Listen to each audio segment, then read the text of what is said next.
deeming rap as aggressive. It was birthed from a people who didn't have an ability to say something, financially, fiscally. They couldn't really position themselves in positions of power where they could make a difference.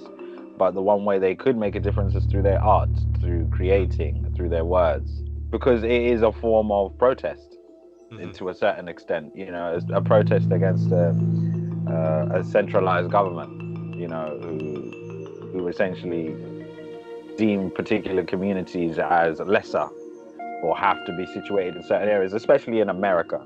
There's a lot of hood communities. There's hoods everywhere in the world, and a lot of the sociological pushback on it was to do with moral panic and dangerous youth culture, mainly in like the late 70s, 80s. Mainstream America kind of saw rap as loud, rebellious, threatening, and kind of media framed it as gang music. It's interesting because when we go back to things like African Bambaataa, Grandmaster Flash, it was community based. It was community based, but because of the nature of how it was created, and I guess the communities that were making it, it could have been seen as rebellious and quite violent. But politicians blamed rap for a lot of like violence and crime and moral decline, and you see that a lot in like N.W.A. So you would see people actually creating a living for themselves, but they were classified as these deviants and rebellious people who actually were artists and not being seen as artists. And N.W.A. kind of used that as a chance to, as a form of protest. They were actually asked to not play that song at a concert, at a massive concert, one of their biggest concerts, and instead, on stage made a snap decision and said, we're going to play this song. And that created a massive uproar. And it changed the whole culture of it, it really did. Corporations profited from all of that kind of stuff after that, because people started following rap purely because of the emotion it brought and gave to them. It was considered as violent in the US, because of the protest aspect, like we did. When you push back at something, especially a centralized government, you're going to get painted a certain brush, a certain paint. Touching a bit on all this, the violence of some lyrics, and this is just a little topic of it, it's just one aspect of it as we've been discussing, but it has had a strong effect on maybe the stereotype of rap. A lot of authorities started to argue that drill incites violence. Artists argued it's reporting like reality. It came from a dark place. It comes from a really, really dark place, and I think that's what kind of informs all those studies. That rap is violent, and of course it's going to have a lot of violence in it because they come from an impoverished society. And you might have a parent who wants you to do really well and work really hard, but if the parent doesn't know the right avenues and the right places to put you in to make you thrive, and then it becomes a really difficult situation, because the kid now, especially if the parent has to go out and work all the time and not be home the majority of the time, when the kid comes back from school, where else is he going to do? He needs to eat, he needs to, there's not much food in the fridge. What else? You'll find himself on the street, and try and make friends, trying to make friends. And unfortunately, because of the community that they live, a lot of them would live in, council estates. And in council estates, you create your own community. After school, you're like, just outside my house, there's a group of boys, and they say hello to me, and they say, oh, look, let's go here together. What you doing today? I'm not, you have to have such a strong mind to be able to avoid those things. Right. Basically, we're talking about stereotypes and perception of genres, and prosocial lyrics, meaning lyrics that influence, that talk about community, pro-community, being pro-social, influence pro-social behavior, so being more compassionate. So there is definitely a link in what you say and what people feel. Although there's some people who don't listen to lyrics. I'm sometimes that kind of stuff. I focus more on the music. It takes me more time to actually pay attention to the lyrics, and some people are like that. Welcome to the Health, Vengeance and Harmonies podcast. Before presenting my wonderful guest Tendayi, I would like to explain the inspiration behind the podcast theme and title. So, Health, Vengeance and Harmonies is inspired by the concept of mimetic desire by René Girard, a philosopher, which states that we put attention towards people that are similar to us, even similar desires, and we react either positively with compassionate or caring behaviors, or react negatively with rivalries and scapegoating. So, mimetic desire is a suggested force underlying social interactions and social emotions. Anyway, now I'm very proud to be here with Tendayi, my good friend, a rapper, and we've collaborated together. But how else would you describe yourself briefly? Hi everyone. So I am Tendayi. Originate from Zimbabwe. I was born in Germany. So quite a Nice. jagged past. I was born in Germany. Lived there for about 2 years till then we emigrated to England for about 6 months. Lived here for about 6 months of my early life, and then moved to Africa for about 5 years, Hmm. to which I kind of grew up with my close immediate family, cousins, grandmother, grandfather, and so forth.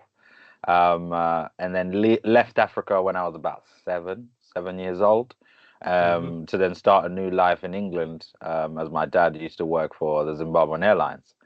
Right. And yeah, and it was kind of then when I started to kind of develop myself, my my formative years were kind of in partially in Africa, but mainly in the UK. I then obviously developed over the years for a love of music. As I don't know, most of your listeners or viewers would know, but Zimbabwe is known for their jazz guitar, and that's kind of the music I was listening to when I was really young, and Awesome. I started creating an affinity with that.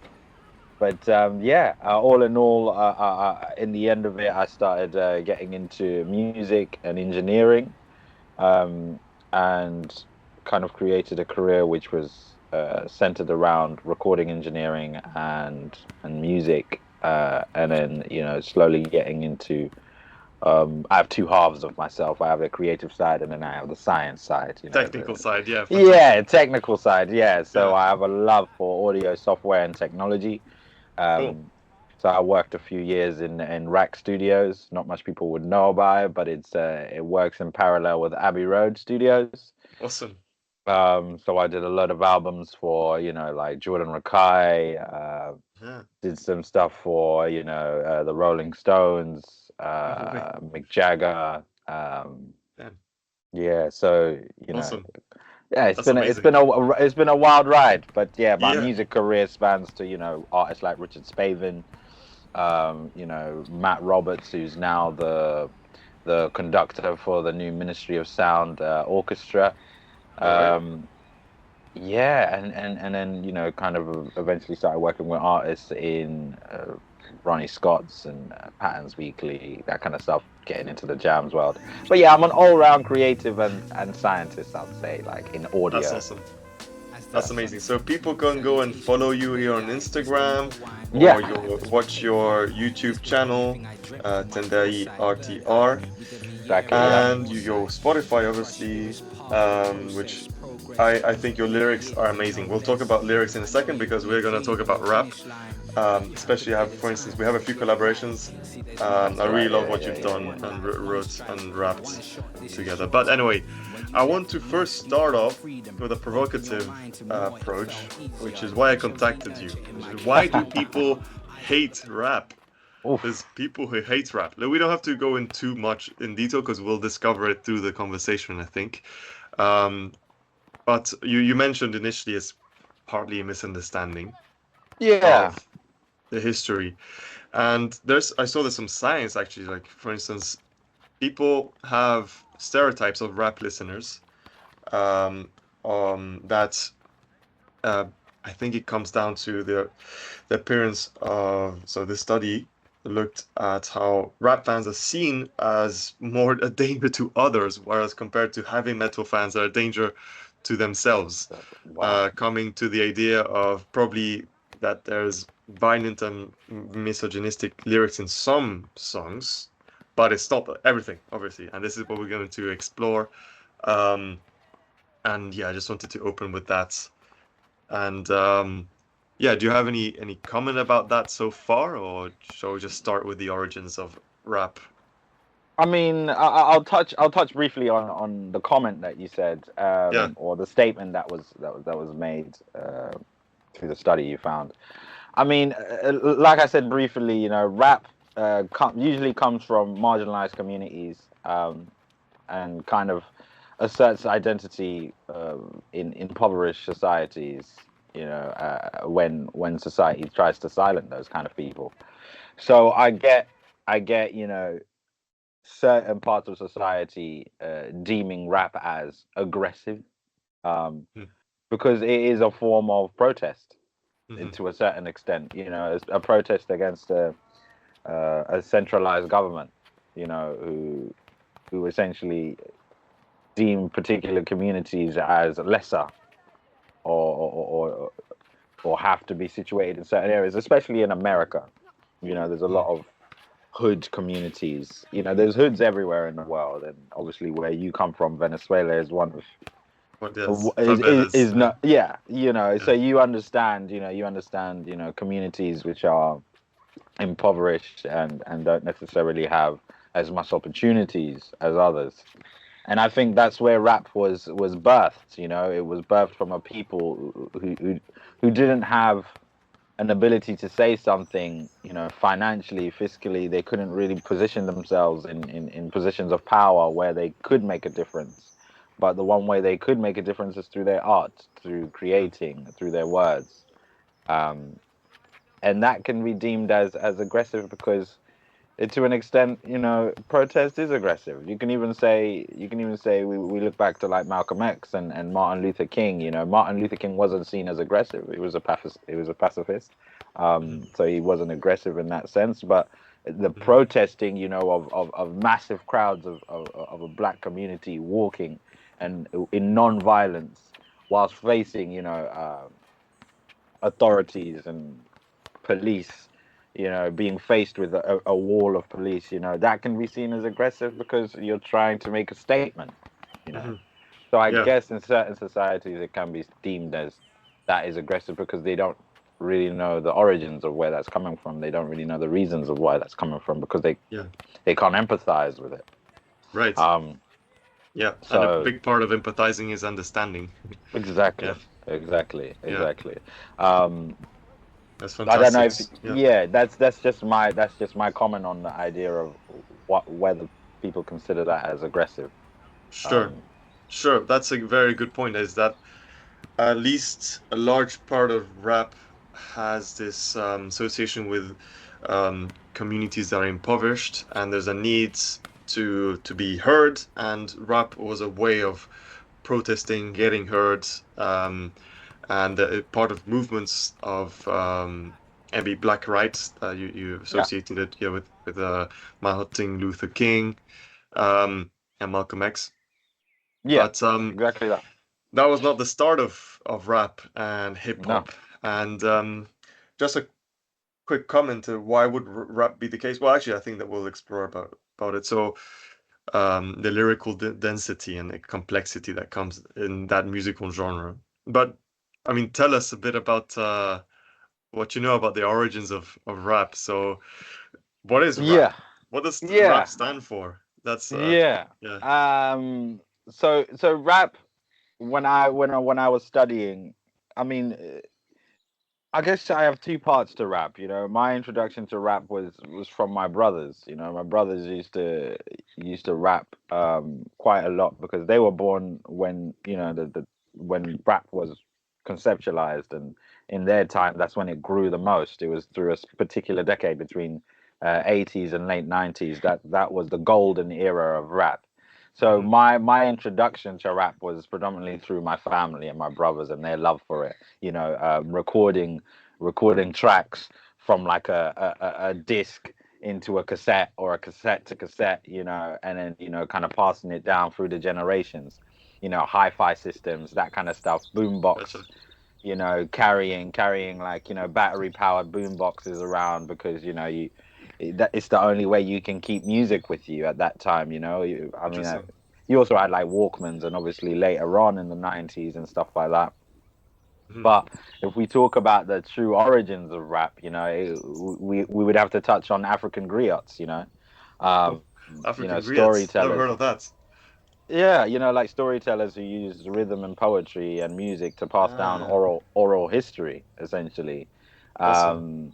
So it was kind of generational, So I guess it was a rite of passage. It was a rite of passage for African communities to kind of tell their story. But then that kind of leaked into like jazz and blues poetry, people going to like clubs after hours and kind of trying things out,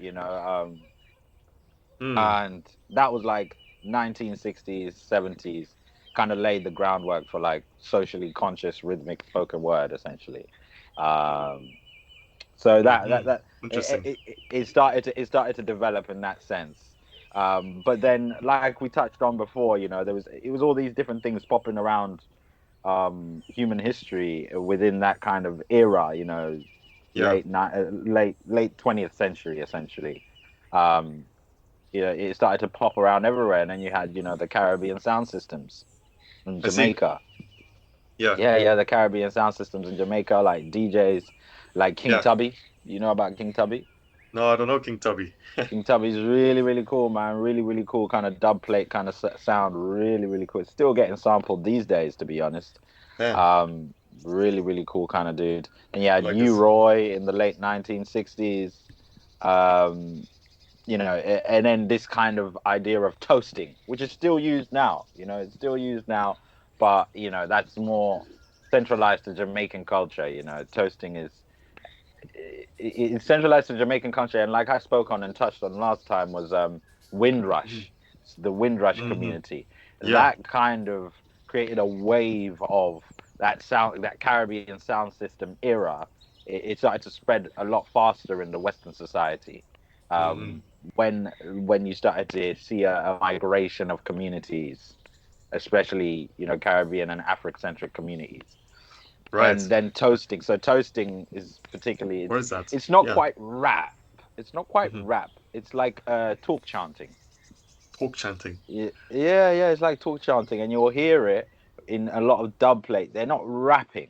They're not. There's no like 16 bars, 13 bars. It's more just like consistent statements throughout the songs. Just little. Just kind of getting people excited, getting people in it, telling a story, putting a story into the song, putting a narrative. I think that's the best way to actually best way to explain it. It's creating a narrative within this kind of soundscape.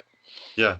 So yeah, that kind of directly inspiring like early Bronx DJs, like African Bombada, Grandmaster Flash and stuff like that. That is kind of that was kind of the embers of it all, because there was also Jamaican communities in America, as well as there were communities in the UK, there was communities in America. So all of these kind of things, but like these communities were starting to mesh with society, Amazing. So, and then we kind of go into like funk and soul, and how that kind of helped rap and hip hop. You got the James Brown, that kind of, you wouldn't have realized it then. You would have probably thought it was singing, when I first heard James Brown, I would have thought it was singing. But if you actually listen really closely to what he's doing, he is almost toasting, to an extent. He's almost toasting, get up, get on, get up, get on, like a sex machine. It's to an extent, I've always taken a lot of inspiration from James Brown.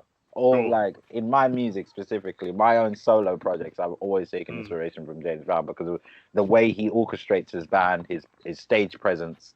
Mm. I'm coming from rap, but I started as a singer. That's how I got introduced to the world of performance. Amazing.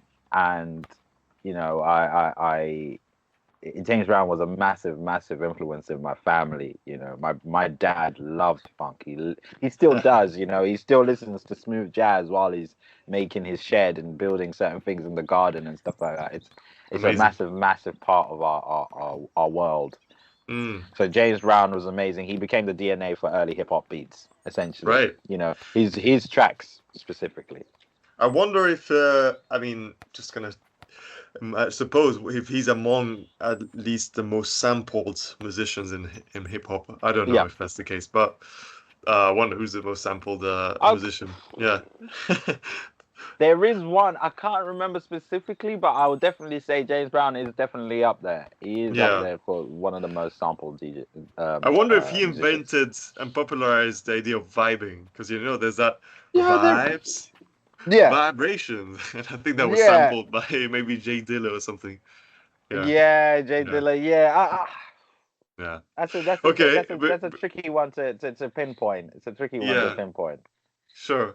So, before we go into that, so an amazing thing you elucidated is that rap is literally an acronym for rhythm and poetry. And Exactly. you've just talked about how there's an important role of using narrative and toasting, or that comes from griots. Made me even think about Aboriginal song lines. I don't know if you've heard about this, but they have this all this knowledge that they have and culture about the plants, animals, everything in the Aboriginals in Australia.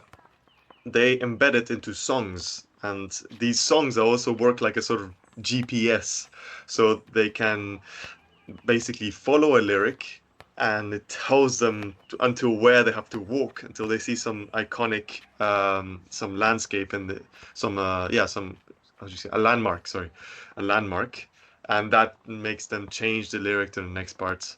That makes me think of that, how is knowledge told through narratives, or yeah, rhythm and poetry now. Maybe rap is the next step, next evolution of this sort of tradition. Um, and yeah, that's very exciting. So rhythm and poetry, rap. That's where it came from. And then you mentioned sampling as well. Um, Yes. That's DJing, taking tracks. Initially for break dancing, or just dancing in general. The point of DJing and sampling was to make people have fun in a party setting. And Yes. both the tradition of what you've just mentioned of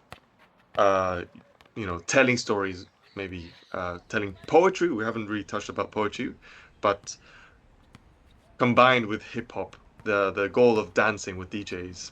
Do you want to touch a bit on that? Yeah, I guess that kind of speaks on the birth of hip hop, predominantly in the Bronx.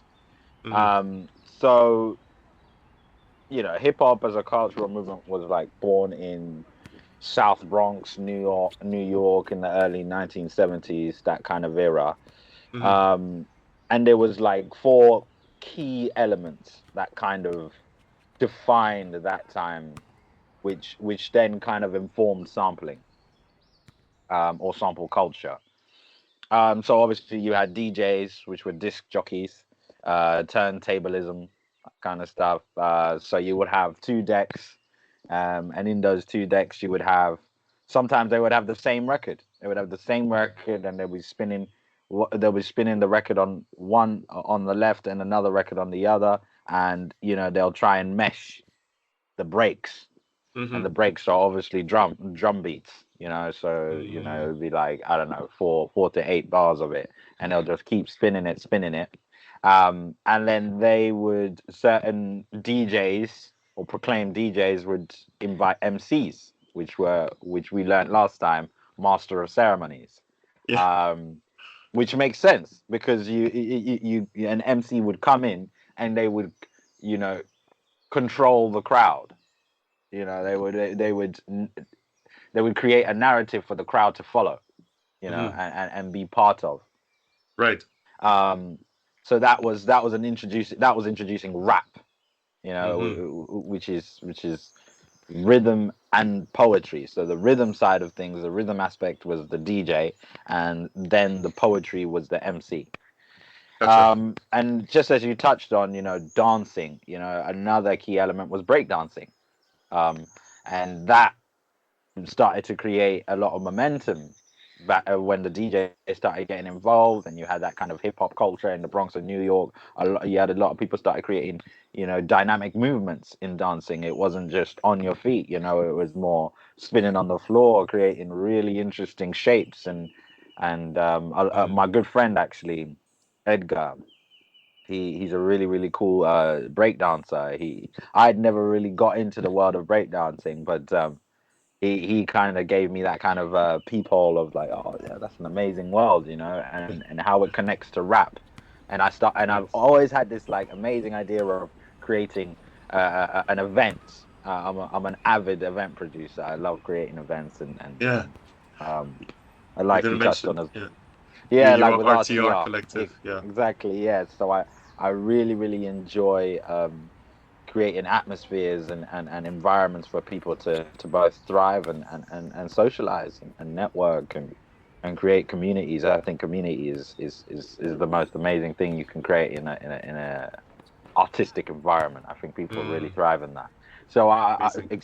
so as I was saying, you know, with the hip hop world, breakdancing created a whole other segment of community. So now you have rappers, you have break dancers, and you have DJs all meshed together. You know, creating this really massive ecosystem of creatives.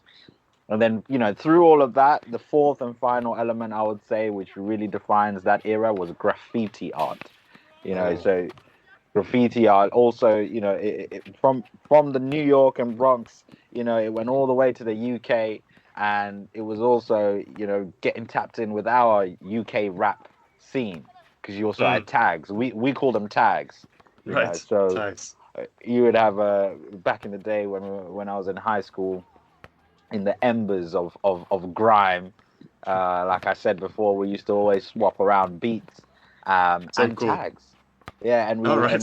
we would introduce each other. We would literally, it would be like a proper cipher in a circle, and you would have your tag name, you know, and you come in and then you'll do your rap, you know, Damn. Do you want to like Crepton. Sorry, go on. explore that a bit more? So you mentioned that this was when you were in, what is it, primary school? To kindergarten? No. I would say high school. I would say High high school. school? I think Yeah. primary school, you know, you still got your innocence a little bit. Yeah. Was this when you were in the crib? No, the baby In crib. the crib. Yeah, Yeah, yeah. no, No, no, no. So not high so school. far back. Yeah. Yeah. It all kind of kicked off in high school when people started, you know, those kind of formative years where you're creating what kind of person you are, you know, Yeah. experiences, first girlfriend, first this that, you know, you start Teenage you years for sure. yeah, teenage Yeah. years, yeah, and then you start meeting different people because now your Mm, school isn't so small, you know, you've got kids who are 16 nearly going into college, you know, so mm. you've got a broad range of experience there. But you know, around year 7 to year 8, that's when I started getting into the idea of rap music, closer to grime. And And what so was what was that? happening? So you would go in the playground. It's a break at school between classes, and Yeah. you would say, "Hey, hey man, we've got we're listening to some beats over there. Let's we're doing some rapping, we're improvising, freestyling. Oh, now you would already have this habit, and hey, we're doing the cipher down there at the Yeah. corner, and then you have a tag name, and you would go and do some exploring tags. Is that what it's about, or?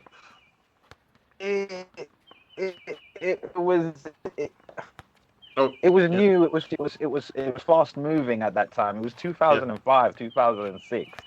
You know, so you know, YouTube was starting to get a bit bigger. People were starting to use, you know, video format, you know, to get these kind of ciphers You know, people were using radio.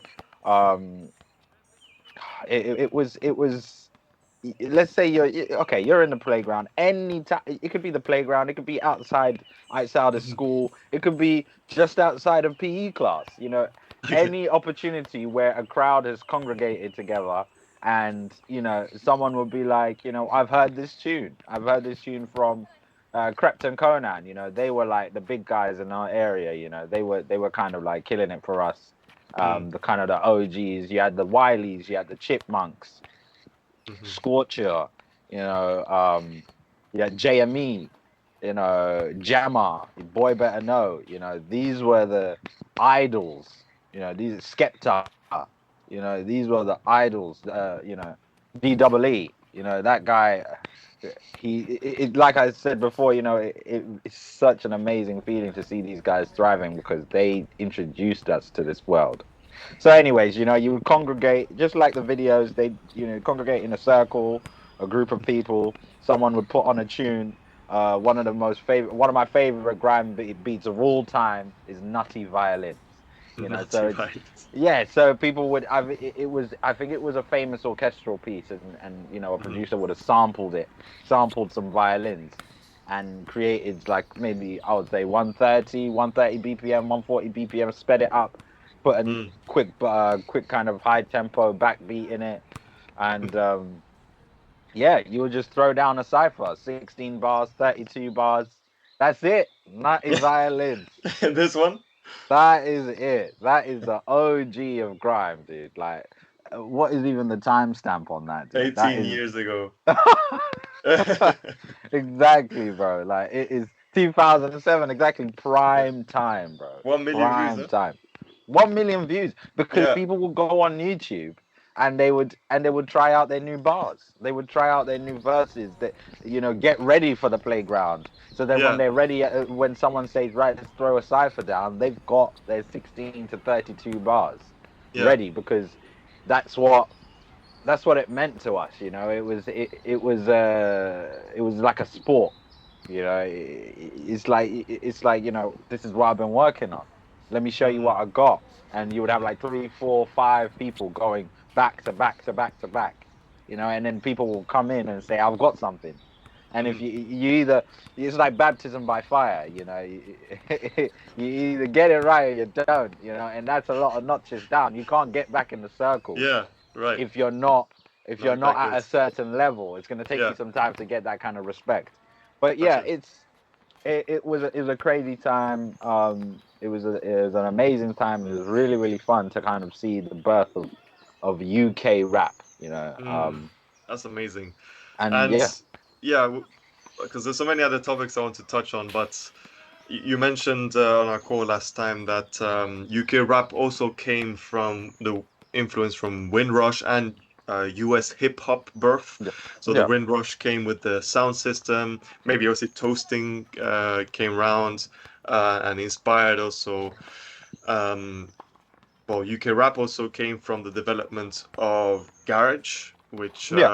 maybe was it from sound system towards house music, maybe garage music. You can maybe elucidate this, and then garage plus rap kind of built UK rap. Is that a rough history? Yeah. So like I said, you know, garage. So yeah, we would have to go back. We would have to go back to the sound system culture.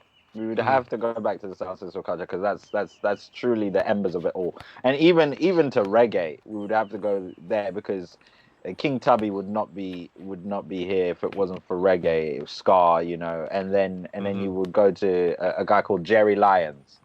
Jerry If you want to, Lyons. yeah, Yeah. Jerry Lyons is UK culture, sound system culture. You know, he is. I think it's Jerry Lyons. It's Jerry Lyons. Dub. Yeah, that's him. That's him. That's That's him. it. Okay. Yeah, that's Jerry Lyons. Yeah, he's the Channel One system, that kind of stuff. That's the guy, man. Jerry Lyons. Just over here, Cool. Vine and CD. So yeah, I've worked with this guy at Lewisham People's Day. Okay. I was working for Unit 137. and they're a really, really kind of popular dub sound or dub system. They've got these like iconic yellow stacked speakers. So the culture really, you can even go back to like Lovers Rock, which is, I don't know if you know much about Lovers Rock. No, I don't know what that is. It's not particularly my culture because I'm African. So, but I have a small understanding of how it is. BBC did a quite prominent that's Unit 137. Really, really Right. cool. So the culture is really stacking these systems of speakers. You would have the bass, you have mids, and then you have tops, and all of those. So the bass obviously is obvious. You know, you have all of the low end there, and then mids, you have, you know, your 20 hertz to you know, like kind of the mid-range of the hearing spectrum. And then tops, you have like the 5K, 1K, that kind of stuff, you know, all that kind of hissy sounding.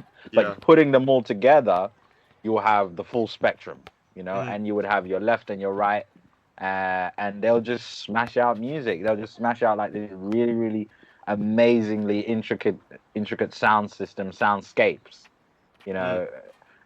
And Jerry Lyons, like I was explaining, he's got this kind of spectrum of reverbs and delays, and he will put it all into a sound desk.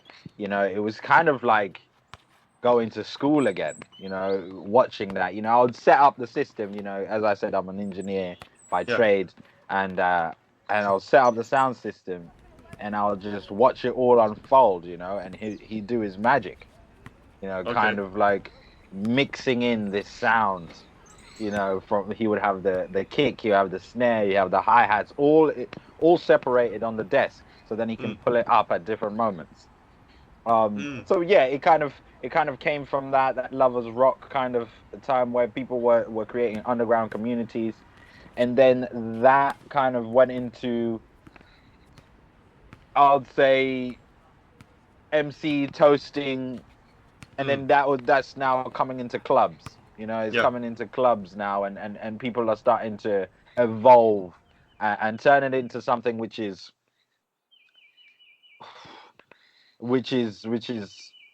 somewhat influenced by the US and R&B and jungle and dancehall. So dancehall as well, that's a whole other thing, you know. Dancehall is Have you ever been to Notting Hill Carnival? Yes, once. So that is dancehall, really. Dancehall, soca music, you know, Caribbean origins, and so it kind of came from that, known from like shuffling beats, two-step rhythms, heavy bass lines, you know, and then that started kind of creating a melting pot of like MC culture, where it was all about hyping crowds, and then gradually came into spitting bars, you know, call and response. You know, let's I mean, the history is going to be very rich, all these different genres that you mentioned. There's so many different genres to acknowledge in the development of rap. But I want to focus now, I think this gives a bit of a picture of how rap evolved in the UK, in the US, and around the world. But I want to really focus on lyrics and poetry and narrative. And so you just touched upon, well, we started off by saying that, well, it comes from this toasting, this narrative, this griots, that's storytelling. And I mean, last time you mentioned that there was the peak of rap storytelling, which is rhythm and poetry, could be seen with certain artists like Eminem, Tupac, and others that really embodied this, with adding characters and really talking about social struggles, social commentary, because it comes from, you know, community-driven inspiration from, you know, their lifestyles, I guess, and in impoverished lifestyles. But they make use of poetry methods like rhymes, flow, metaphors, double entendre, call and response. I mean, how I mean, how do you approach writing bars? How did you get inspired? Tell me about freestyling, how you writing, and you can touch from your experience and how that's seen in other rappers. Yeah. Yeah. From my own perspective, I started rap. I started rap quite quite early. I started it in probably, I would say probably 2000 and yeah, around 2007, 2008. You know, in the come up of like grime. Yeah. I started Okay. actually writing. But I did, like I said before, I did start as a singer. But my brothers were rappers. My brothers Okay. were rapping quite a lot. And I was just jealous. I was like, I don't want to be a singer. I want to be a rapper. Gotcha. So yeah, so I kind of went down that road of wanting to be a rapper, and just kind of blindly following rhythm. Blindly following rhythm, and just experimenting. Um, happily willing to fail, just because it was fun. It was Mm. fun. So I was taking loads of like instrumentals off online, a lot of US instrumentals, because Africa is really kind of influenced a lot by US. Right. So I did have an accent to start off with, and then What do you mean by an accent? I was just copying. I was Okay. To start Okay. off with. I was just copying. I was copying quite a lot. I was copying my favorite rappers, and then I only started the music really, really started to expand when I got into poetry, radicalized poetry, like actual poetry, no Okay. music. So I Mm. did this show called ID Babylon. This was in 2018. This was Okay. 2018, and I went to this workshop. I was working at a theater as as an audio engineer, venue technician. Hmm. And I had been with Albany for about a year or so, in their youth team, Okay. creating events and stuff. And then an opportunity came along, and they were doing a rap workshop. And I thought, oh, cool. Let me go and learn a bit more. So I went. I must have been about 21, 22 at this time. Went. I was going through quite a hard time emotionally, so I wanted an outlet, a creative outlet. So I went there, and I didn't know that there was some sort of like competition, or that you would be, put into a group where you would be part of this poetry group that would go across Europe and perform poetry. And I Damn. got chosen for it. So I got Cool. chosen to go around Europe, writing poetry for a theatrical performance. So I was actually performing um, these segments from these people from Babylonia. So if you know what Babylon is, arguably the first civilization in human Okay. history. Okay. And Tower of Babylon, Mesopotamia, one of the very early yeah, civilizations. yeah, exactly. And we were taking these kind of stories from from people who lived in that region. Okay. Um, Interesting. I think it was there's quite a lot of war in and around that area, Mm. and a lot of disparity, and people were just talking about, you know, freedom and wanted to be free, Mm. discrimination, and we took all of those extracts and we put it into the perspective of a black person, Mm. coming to migrate or immigrate to England and the UK.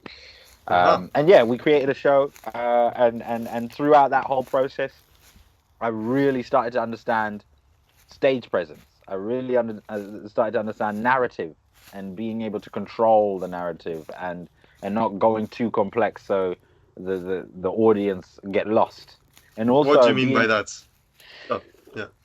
What's too uh complex? Is it like I using too abstract words, too jargonish, or yeah, very... yeah. I feel like because there was moments throughout that whole process, I was like, I need to tell a story. I need to be able to communicate with someone, and Mm-hmm. what are the forms of communication, so Mm-hmm. communication obviously is not only verbal. You Mm-hmm. also have gestures. You have, it's not Mm. always that, and also, um Eye you know contact. Yeah. eye contact. Yeah, Yeah. being able to look at someone and be able to convey a story through that. Yeah. So I was learning all these different skills to be able to make my writing more intuitive, and so other people can understand where I'm coming from and know my story. So it really opened it up for me, and from then I started looking at music in a completely different way. I started looking at rap in a completely different way. I started I wouldn't say I wasn't as complex, but I started understanding the power of my word, the power of my word, and the power of eye contact as well. And Mm-hmm. when you're on Mm. stage, Mm-hmm. so that kind of changed my whole idea of it. And then I found jazz. You know, Okay. jazz was because jazz has its own narrative. Jazz is like you have solos, and it's almost freeform. Right. It's a bit like rap. It's a bit like the ciphers I was doing when I was younger. You know, Mm-hmm. you would be Mm. given an opportunity to solo over an instrumental, and Right. and I found connection in that. And I guess to I say that to say this, really, rap for me really started to make sense when I started to connect the dots between stage presence, um, storytelling and narrative, and the connection between instrumentation and vocal. That's when it Right. started to, because I started to see everything. I started to see everything for what it is. And Mm. with poetry, poetry really allowed me to be exposed. I was really exposed. It was only the words. There was no beat. There was nothing else, Yeah. protecting me I from see. the crowd. I You see. know, Wow. so Yeah. I had to really define what I was saying. I had to really define my story and my narrative. And when I came out of that, honestly, it changed my opinion of everything. So yeah, that's kind Amazing. of where I came from rap. That's very interesting, and I love how you really found a deeper understanding with rap when you really explored what poetry is, what narrative storytelling is, and also stage presence. And it actually ties back to the origins of rap, where we talked about how it came from dancing and partying and Mm, toasting, let's say, mm. and also narrative telling. So there's a meaning that all of those come together: stage presence and the what you're saying. Yeah, Yeah. and kind of obviously speaking on what you were saying, like double entendres, all that kind of stuff. Mm, That double entendres, I think, yeah, it does make it quite complex to some, but really it's about balancing complexity and use of the English language and all these different tools and devices within the English language or within whatever language you have to mm, create interest. mm, It's like drawing attention to a specific thing. right. Using metaphors instead of Yeah. going directly like this is that. The sky is blue. No, it's a bit like roses are red, violets are blue. And then you put a rhyme on that, but it's Yeah. connecting colors with a feeling, with an emotion. You Mm, instantly get drawn to that idea. Why is roses are red and violets are blue a prolific statement in mm, romantic, narratives? Why is that? It's because it's drawing attention. It's using yeah. something completely different and creating a connection Mm, in an emotion. And I think yes, it might be complex, and that's why we say popular culture mm, it there's a lot of attention to simplicity, and because it's for the general public, it's for everyone to listen to, it's for yeah. whereas rap is I think nowadays it's really changed. Modern rap is very, very different. I think it's got now rap has so many different segments and sectors. Mm, I think a lot of people can accommodate are accommodated. You know, Right. so when you say hate, I think Yeah. it has changed. I think there's different rap now. Mm. You know, Mm. so yeah, That's fascinating. So actually, I want to just touch a bit, final bit on that aspect of, well, you hate is a strong word, but and you just mentioned the subgenres and all that, um, kind of the stereotype of rap, and we've discussed on how there's a lot of richness. I mean, all this yeah, conversation has shown that there's a lot, in a way, a lot of complexity, even in the where you're saying the delivery doesn't have to be complex or simple understanding in a way for the audience, but the whole structure, narrative, rhythm, poetry it's a yeah, complex thing, yeah, yeah, Um, but indeed, because of some rebellious origins, maybe be protesting yeah, origins, there has been uh, notorious links with the fact that it had aggressive lyrics in some cases or famous yeah, cases. And the good thing is now there's all sorts of rap, there's all sorts yeah, of subgenres you can accommodate and really explore the rhythm and poetry of rap, and new genres that have come over with the different productions.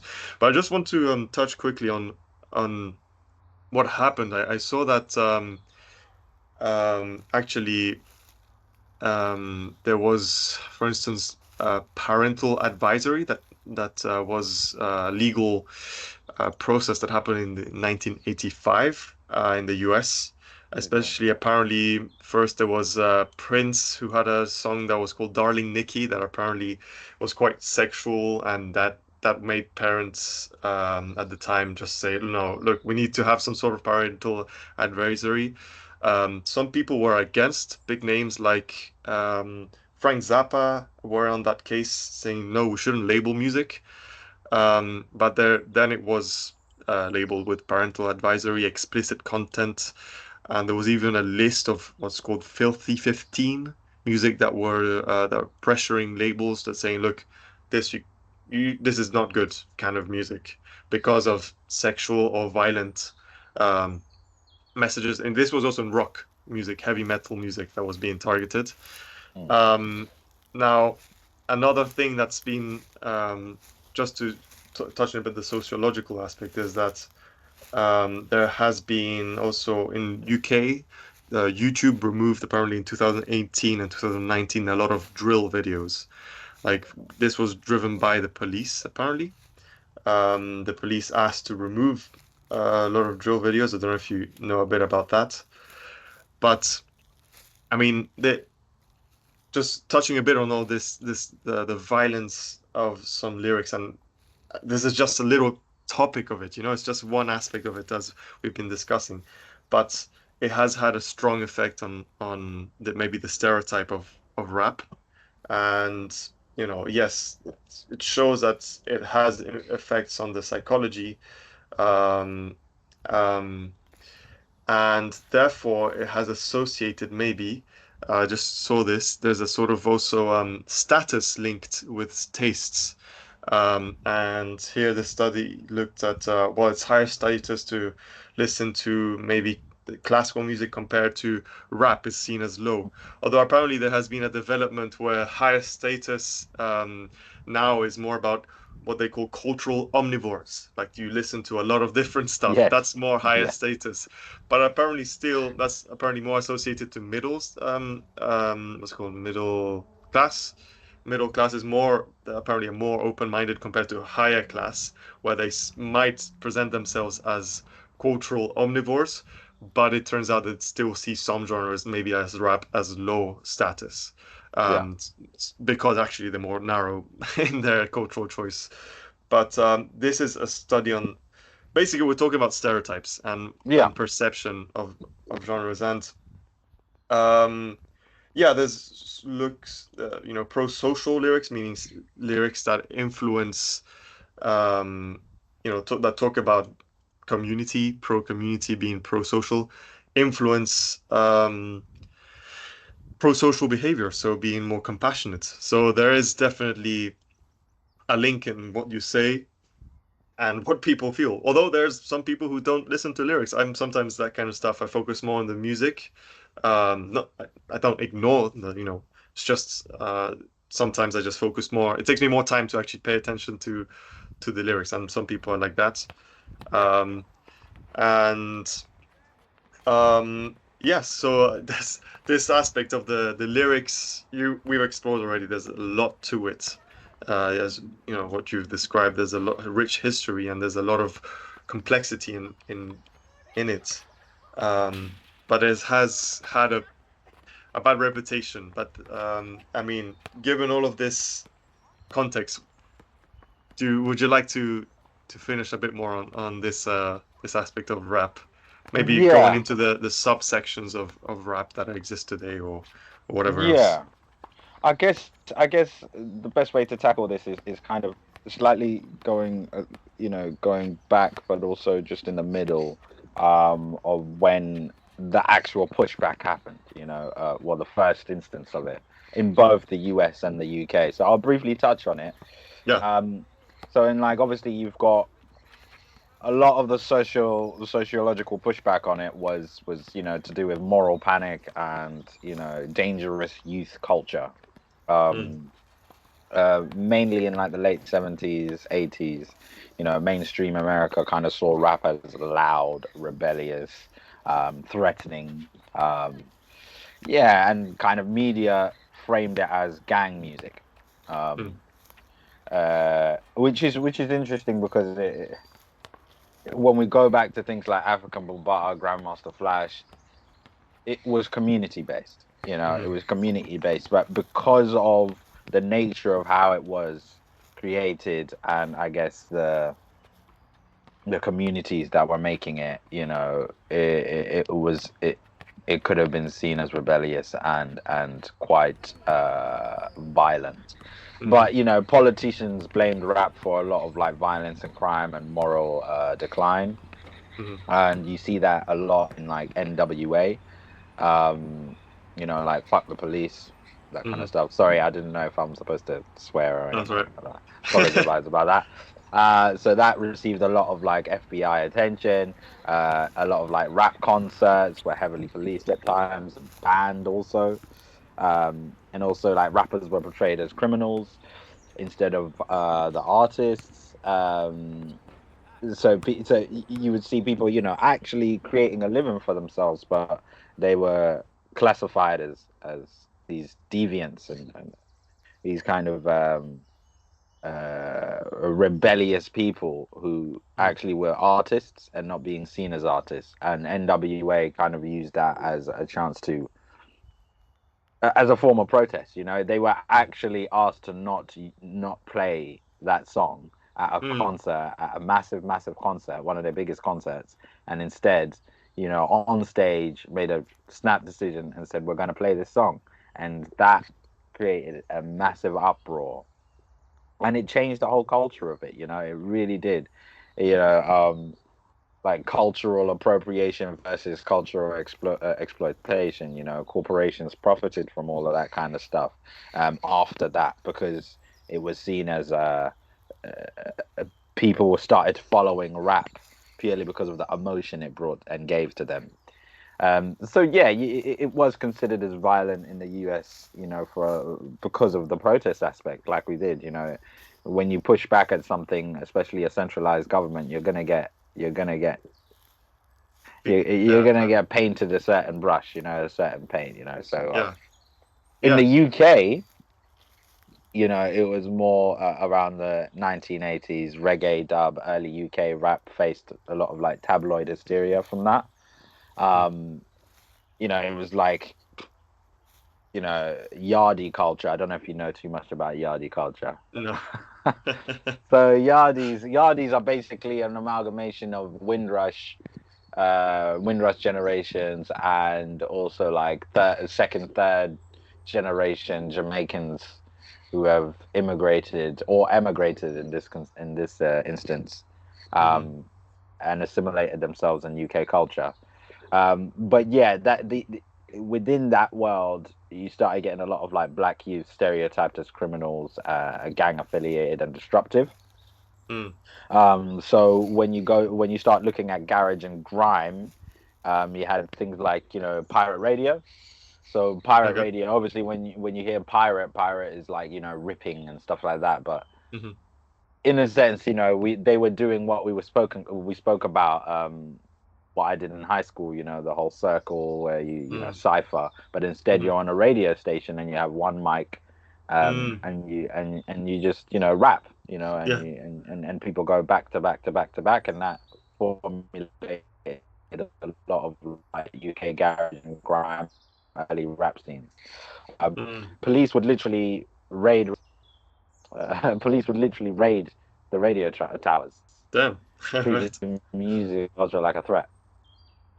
Come up in there and they would say, stop this, you know, because it was creating a massive movement, and it was building fast and fast, and the more they raided, the faster it grew, because you started getting communities going, you know, just like the N.W.A, you know, that kind of like, no, you know, we want this, you know, and the controversy kind of developed into like London Metropolitan Police kind of introduced a form of 696, which is like requiring promoters to disclose performer names, ethnicity, expected audience, like a really kind of in-depth, you know, breakdown of what this event will be, you know, and it would have a lot of police there.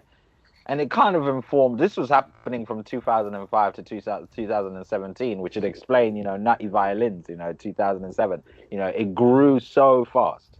And it's only now that you get a lot of promoters and big radio stations starting to exploit it. I guess it's like take advantage of the idea that, you know, this scene has so much power over a certain group of people.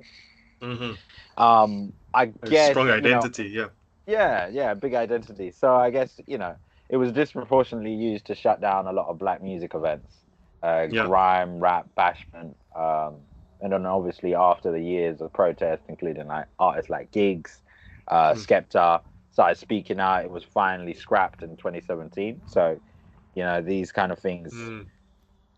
It's a recent thing. This is why I say, you know, you have the Gen Zs and stuff like that, you know, really getting into kind of the grime scene. But really, it took a while. It took a while to get to where we are.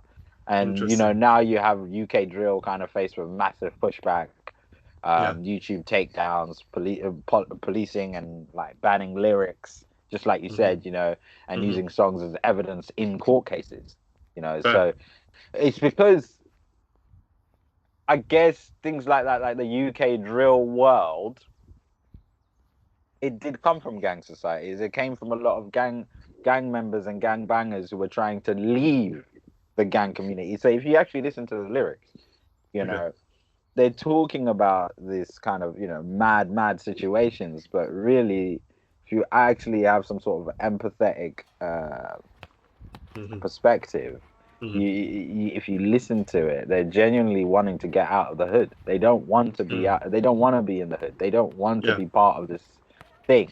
They just don't know any other way to live and make money, because most of them are not. I guess, you know, charity starts at home, you know, and you might have a parent who wants you to do really well and work really hard, but if the parent doesn't know the right avenues and the right places to put you in to make you thrive, and then it becomes a really difficult situation, because the kid now, especially if the parent has to go out and work all the time and not be home the majority of the time, when the kid comes back from school, where else is he going to do? He needs to eat, he needs to, do you know what I mean? There's not much food in the fridge.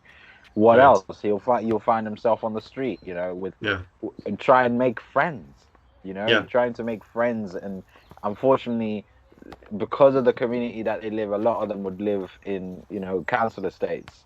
And in council estates, you create your own community. After school, you're like, oh, you know, just outside my house, there's a group of boys, and they say hello to me, and they say, oh, look, let's go here together. You know, what you doing today? I'm not. You know, you have to have such a strong mind to be able to avoid those things. Right. So a lot of authorities started to argue like drill incites violence. It's argued it's reporting like reality, not you know it came from a dark place. It comes from a Yeah. really really dark place, and I think that's what kind of informs all those studies. You Yeah. know that Yeah. rap is violent, and Yeah. of course it's gonna have a lot of violence in it because they come from an impoverished society. You know, they Yeah. don't have much. Right. Tendayi, that's a very deep topic about. I mean, I think it comes down to a lot of social commentary, and I love how you actually explored grime lyrics here as being very violent, but actually as from people who want to leave these situations that they are born into, and sometimes don't have much choice. They haven't been shown other ways, either maybe a lack of guidance Yeah, or even a lack of support. support. Exactly. Yeah, That's the other word. just Yeah, yeah. exactly. You know, So that's one way that yeah, there's social commentary. And yeah, it's actually something to consider instead of a ban, instead of yeah. yeah, something to, I, yeah, I think it's I think from people I completely understand people who have not come from that society or that community. Sorry, society is not the right word. yeah, Who haven't come from that community, mhm, um, to be afraid, to be fearful, because again, yeah, it's the fear of the unknown. If you've never been, exposed to yeah, that level of scarcity, yeah, you know, mm, you would never know the lengths you'll go to try and get yeah, out of it. You sure, know, and of course, sometimes it resorts to violence. But I when I was young, I never, thankfully, I never got into any violent situations. You know, my mm, family came from a fortunately affluent background in Africa, and we came here and we created a life in the UK, mm, through my dad's work. So mm-hmm, so I was blessed in that sense that I didn't have to be in the council estate and all these kind of things, gotcha, and I knew a way to get to a world where I could teach myself. I could get into education and yeah, find peace in that, and then yeah, also eventually find myself in the creative arts world, yeah, and build upon that. But yeah, other people, it's a harder road.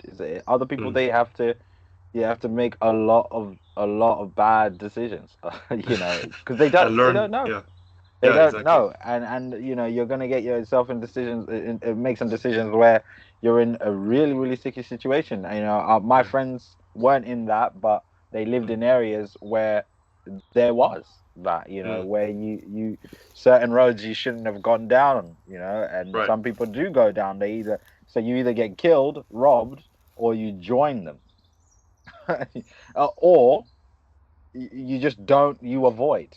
yeah, you're That's the right, fourth option. That's the yeah, fourth option. But if you can't avoid, then you've got all those other options. wow, yeah, That's just how it is. Um, yeah, so yeah, yeah, well, yeah, that's fascinating and well, complex as well. yeah, yeah, Yeah. Tendai, let's finish off with how you see your career moving on in the future, or you can talk yeah, about rap in the future. yeah. Um, yeah, or how would you convince someone to listen to rap? Ah, nice. Go I choose one of mean, those. You don't have to. Yeah. yeah. Um,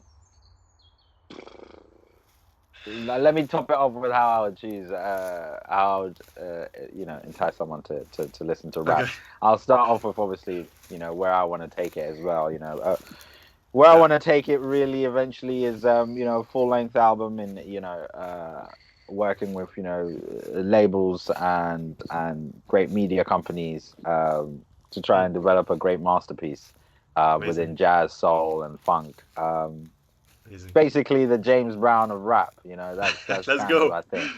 round a rap. Why not? Let's go. Let's go. And I'm fully on the way. Yeah. So eventually, kind of working on my Ronnie Scott's debut show, and trying to take my music across the world. Yeah. So, but how I would convince someone in listening to rap, I would say open yourself up to new worlds, open yourself up to new communities. It's the only way you can really listen to rap. It's a story. Think of it as a non-fictional story. You know, something. Someone's going to tell you something. Someone's going to teach you something. You know, just be open-minded, and be willing to maybe just open up a playlist and say rap hip-hop rather than rap drill. Look into different avenues of rap. There's so many different sectors of rap. There's rap for everyone nowadays. There really is. You know, you got your Kendrick Lamars, your Mick Jenkins, you know, you got your Sminos, you've got your Kanos. Kano comes from grime, but if you really listen to his music, some of his stuff is really, really in depth. He's speaking on a lot of the skinheads communities in the UK. You know, one of his albums. You know, listen to all of his kind of albums. He actually done a show at Royal Albert Hall with a full orchestra, and that's UK rap coming from the council estates. He started doing movies. You know, even go and watch Top Boy. You know, go and watch Top Boy, and that. I guarantee you, Top Boy, you know, it's one of the biggest series in the world. You know, even US are getting into it. So, go and watch Top Boy. Go and watch, you know, N.W.A. You know, go and watch all of those kind of. Then you'll start to see the communities of where rap actually came from. You know, why rap exists. You know, and once you know the backstory, I guarantee you'll find love and peace in it for sure. Thank you so much, Tendayi. It's been a pleasure to do this conversation with you. No worries at all, man. No worries at all. For sure, it's been a pleasure, honestly. Thank you for having me. Thank you so much. Again, people can go and follow you on Instagram and YouTube. Tendayi RTR, at Tendayi RTR across the board. Yeah, and they can listen to your music and contact you. Yeah, and I've got a event. I'm hosting an event for EFG Jazz Festival. This one. Yeah, with David Marakpour. Fantastic. He's a really cool guy. He works with a lot of artists across the Atlantic. He works with like Robert Glasper. You know, he's played with Common, Wycliffe Jean. Cool. He's a Grammy Award-winning artist as well. So amazing. Yeah, it's gonna be an amazing night. Gonna be an amazing night. I hope to see you there. 21st of November. Yes. I'm coming. I'll try my best to be there. Should be fine. Let's do it. Yeah, Central London as well is good placement. Central London, we're doing it. We're linking up with the Ministry of Sound. They're usually a techno electronic company, but they've got an offshoot venue which does like a different style of sound. So it's gonna be a big one. It's gonna be a big one. That's amazing. Thank you, Tendayi. No stress, man. Thank you. Love, peace and love.